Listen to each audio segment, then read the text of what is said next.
Hello, YouTube.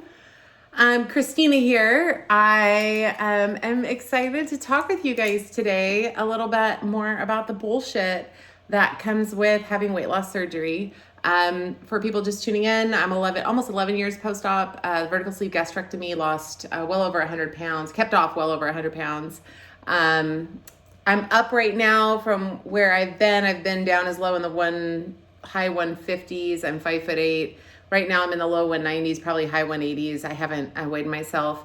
I had a little harrowing event that happened last week. I got 7 pieces of glass out of my eyes. So I promised to start updating once a week. And last week I was in and out of the hospital. So glass is out, I can see. And it gave me a lot of time to kind of reflect and just look at kind of what was important. I was kind of scared of possibly losing my vision this last week, but I was really excited about jumping back on YouTube and talking with you guys a little bit about just like the 11 years and some of the BS that I don't think I anticipated. I didn't expect post weight loss surgery. There's been a lot of absolutely fantastic things that have come from weight loss surgery, and I'm so glad I had the vertical sleeve gastrectomy. I remember watching these videos when I was doing research and trying to find people who were a decade post vertical sleeve. And because it had still been experimental when I was looking into it, and I was one of the first cases when it was considered not experimental, there weren't a lot of long-term cases, you know?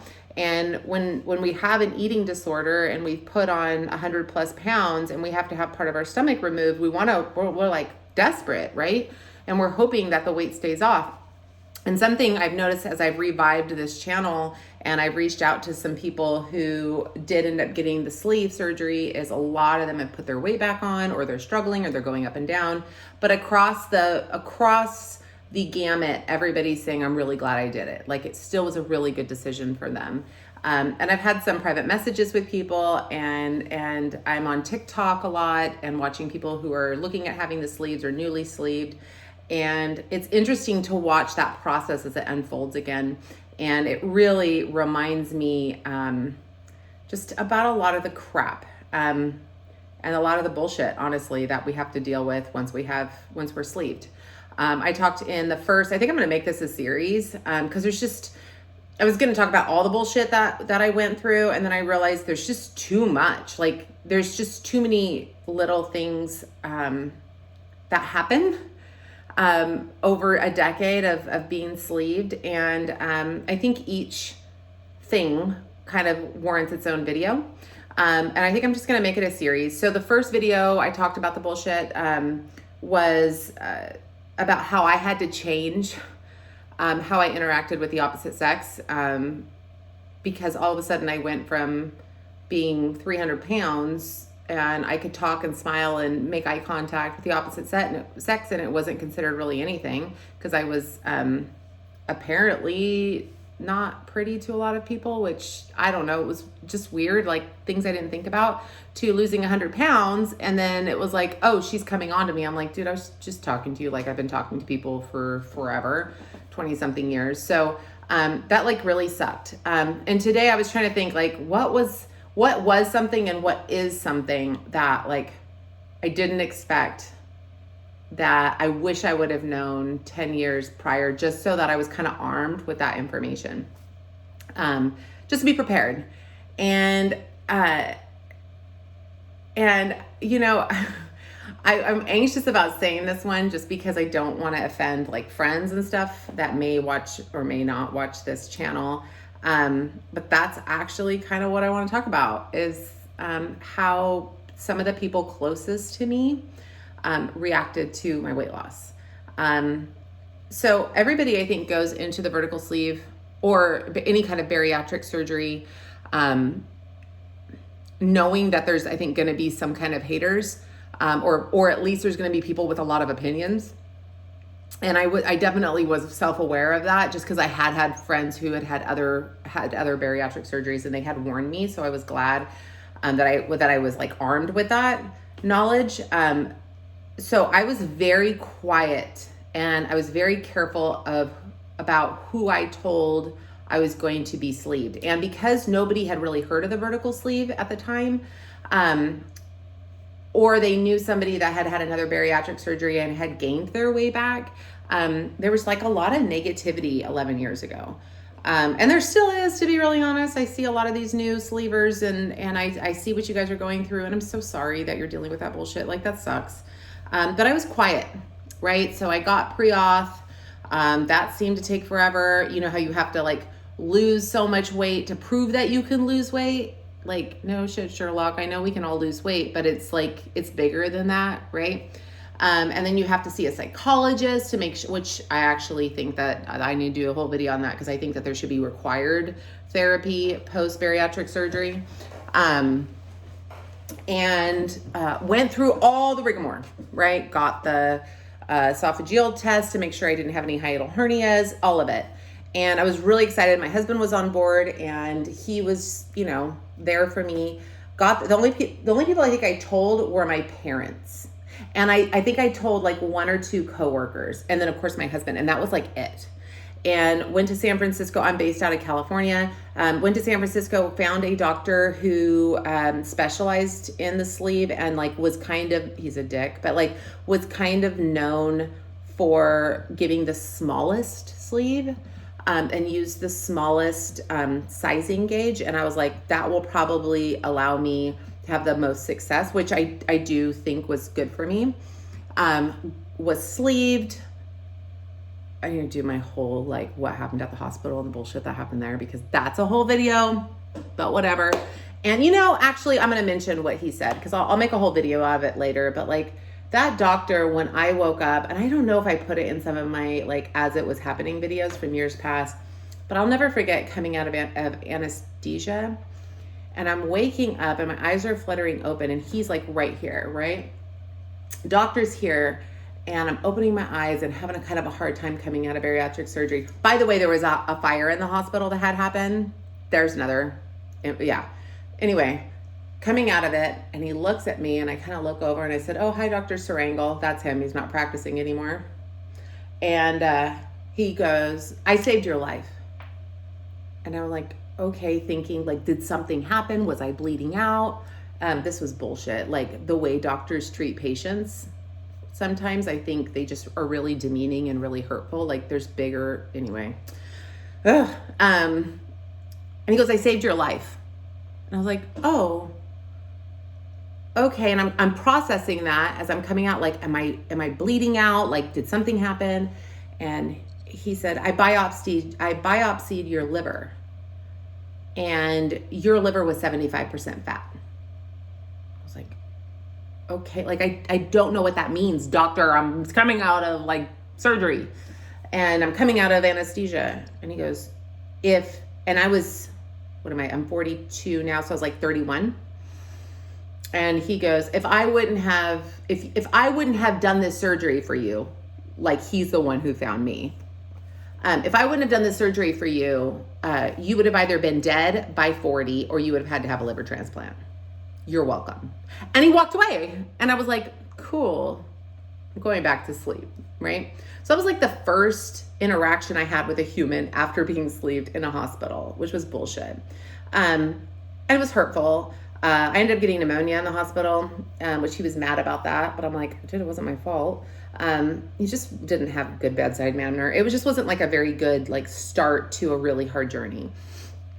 So if I can give you any advice, if you're not sleeved yet, definitely find a doctor that isn't just in it to be demeaning, but is in it for, like, we're working as a team so that we can get you in a healthier space, because that, like, really messed with my head. That being said, I am kind of stubborn, and so I do wonder a little bit that maybe because he was that rude to me, I'm like, I'm gonna prove you wrong, doctor, you know? So I don't know, whatever, it is what it is at this point, right? So anyway, I got out of the hospital, hadn't told anybody, just my parents, because they had to watch our kids.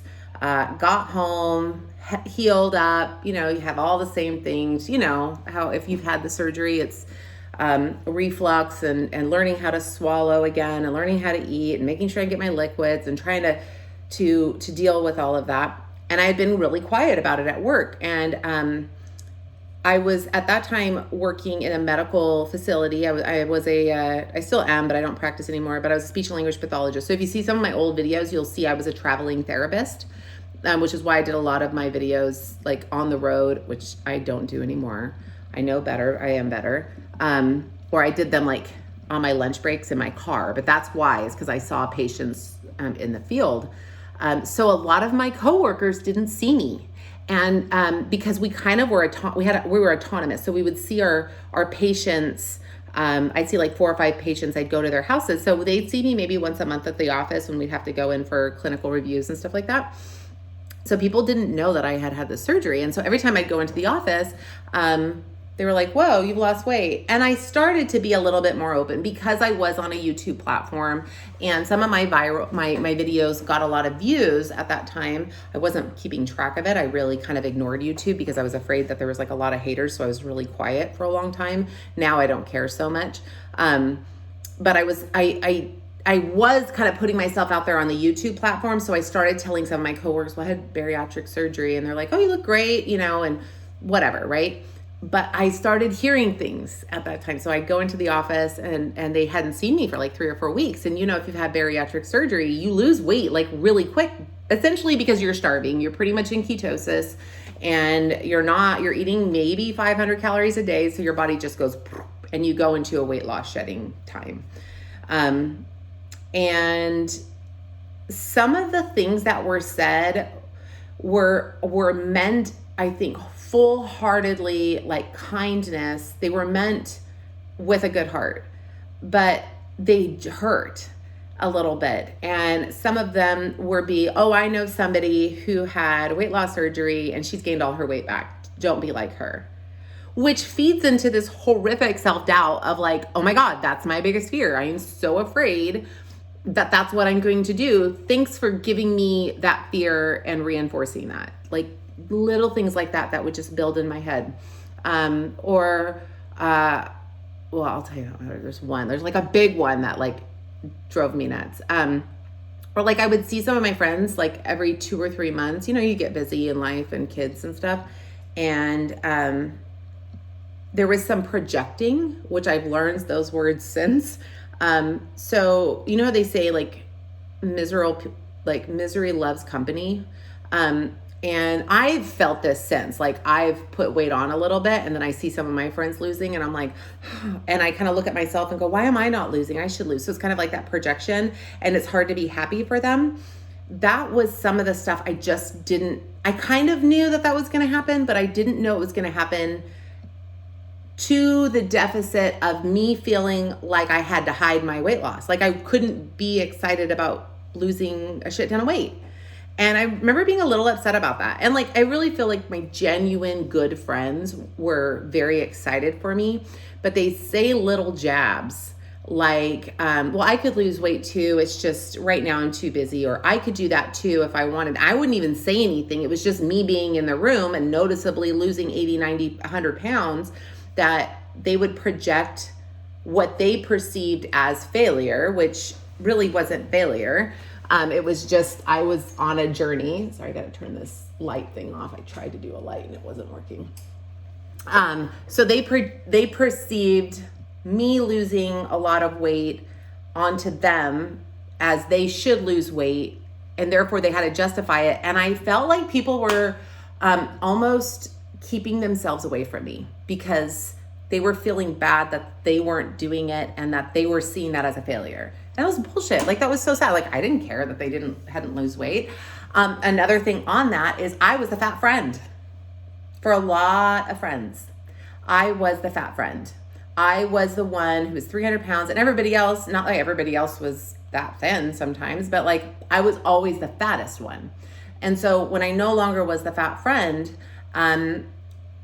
it's like there was a shift, which I think is utter bullshit. It should not matter because we know beauty should have nothing to do with the scale, and it should have nothing to do with self-worth.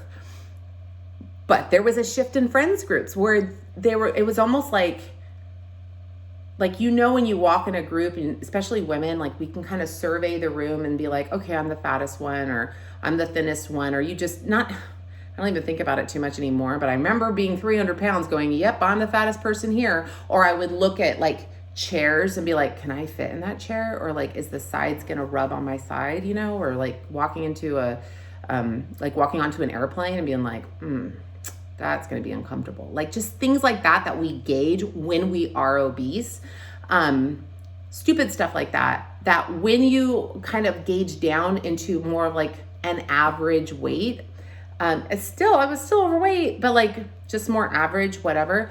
It was hurtful where I almost, and again, I didn't talk about my weight loss a lot at all because I was feeling that pushback a little bit, and people were saying and projecting that I was like, oh, it's not a big deal. And I minimized my success. Like I felt like I almost had to make it not a big deal. And like, I wasn't excited. I shouldn't be excited about losing. I always say I lost a Backstreet Boy, you know, like I wasn't allowed to be excited because they weren't in the same place that I was.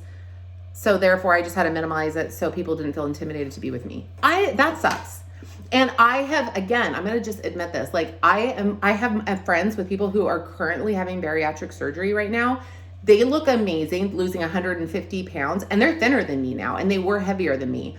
And I felt that inner kind of like, maybe I should get on keto again. I probably should stop drinking like stuff that has calories in it because that's how we gain our weight back, you know? Like I know what to do to lose weight.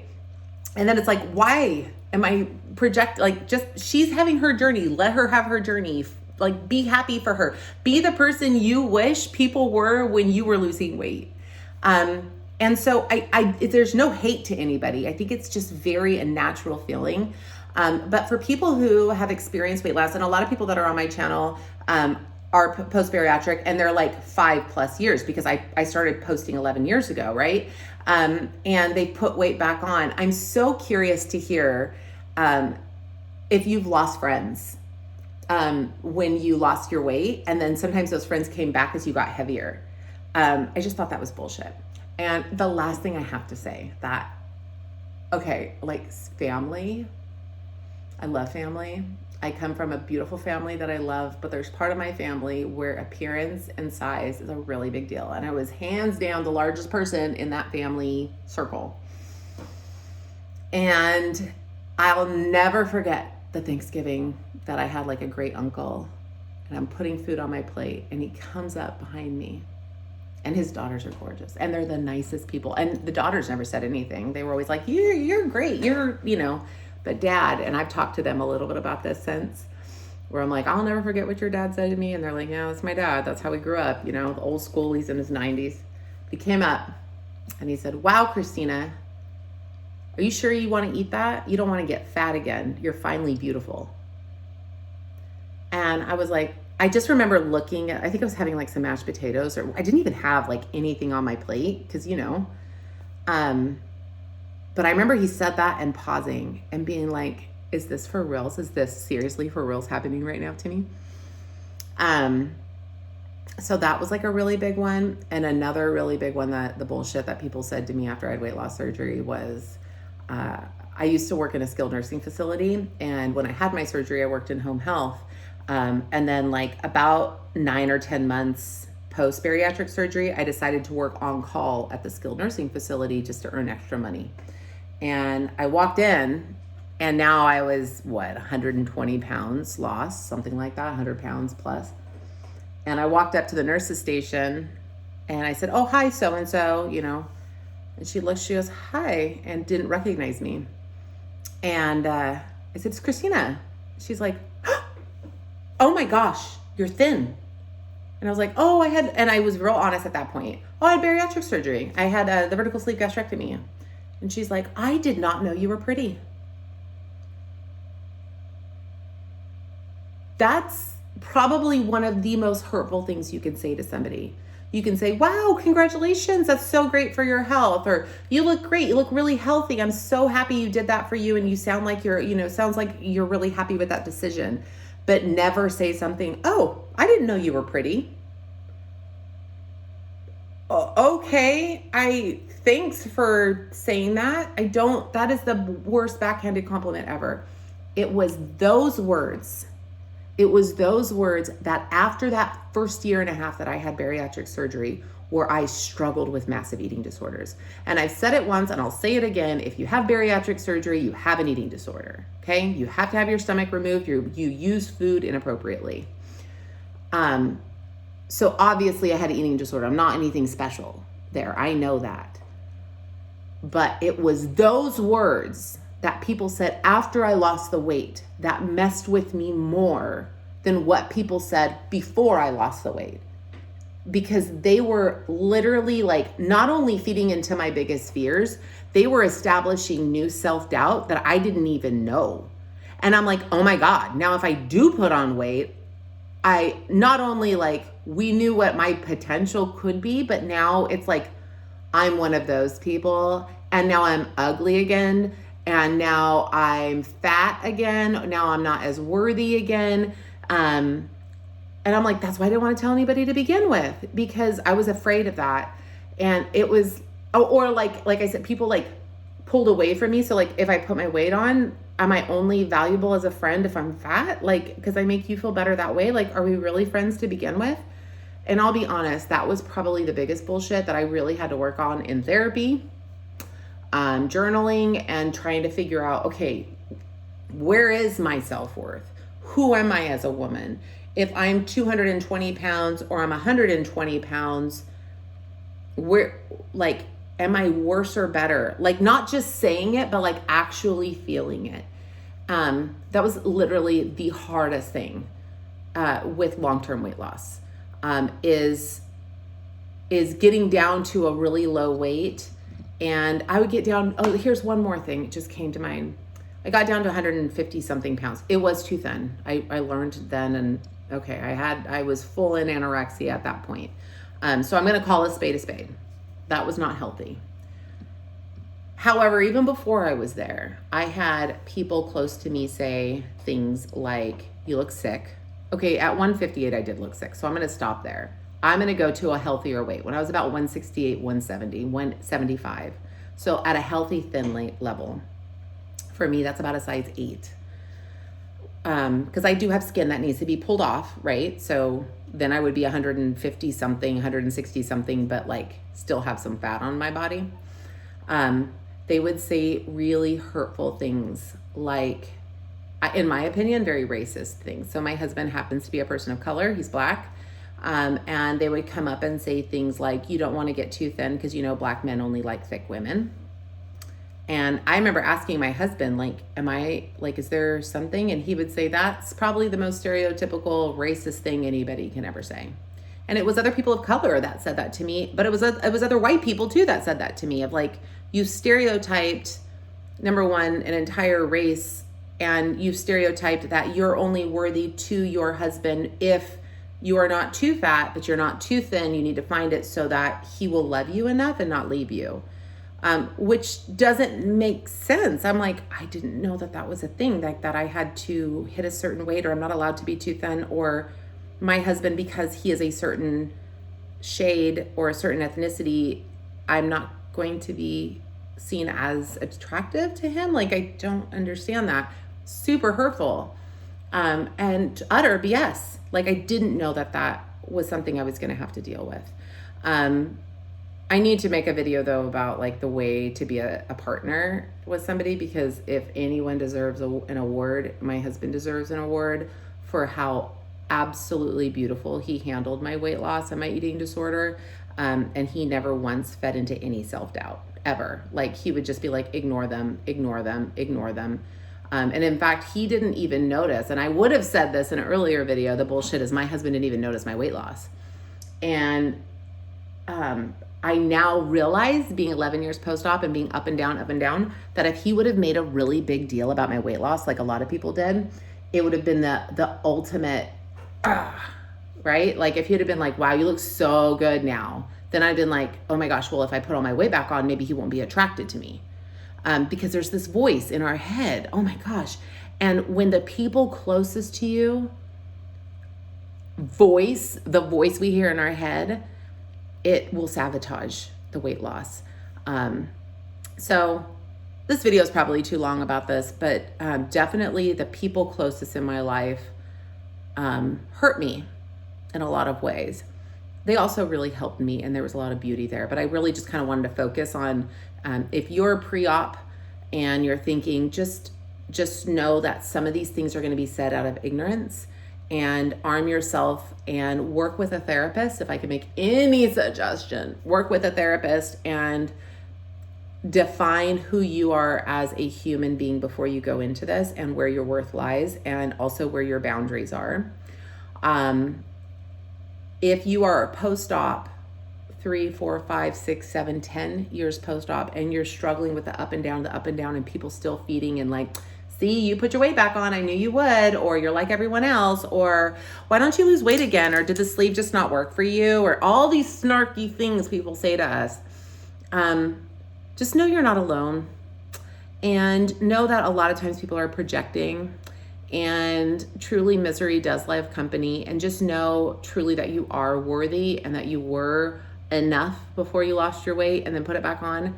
That our skin bags is what I like to call my body now, is just a vessel for who we are inwardly, and how we choose to project ourselves in the world, I think, is ultimately where our worth shines and our value shines, and where we can help others that are looking at possibly having this surgery, and being an encouragement and teaching others, and using this as an educational tool to teach others how to voice appropriately. Saying things like, I'm so happy that you found something that works for you, or you were beautiful then, you're beautiful now. I'm just glad if I can do anything to support you, that is awesome. I'm really happy for your not even perceived, for your success. Those, I think, are words that if we can arm our children, like I'm trying to arm my sons. I remember, I think I said in a past video, I didn't want my boys to know a fat mom. To see that as a way of being, which I now look back on and say, that wasn't a healthy comment, Christina. I've done a lot of work, and I'm gonna own my shit. And I'm okay with my kids knowing a fat mom, because a fat mom is just a fat mom. It's just a mom that has more fat. A thin mom is a thin mom that has less fat. The mom is still the mom. And I've been a thin mom who is very unhealthy. I've been a fat mom who is very healthy. And the number on the scale did not change the way I was as a mom. What was going on in here did. And the scale didn't, should not, and no longer dictates that. I'm using these videos not only just to put these out to help others, but truly also to help me say and work out a lot of the stuff that I'm still trying to work out that's lived up here. So if I'm rambling, I apologize. I always keep saying I'm gonna edit these a little bit better, but I probably won't, because that's just how I am, and that's how I made this channel, and probably how I'll continue with this channel. But I appreciate you for staying around as long as you did. I'd love to hear what people said to you, and how you worked through that, because I would still love to arm myself with verbiage on ways I can educate people to be better and do better. So thank you. Have a blessed day.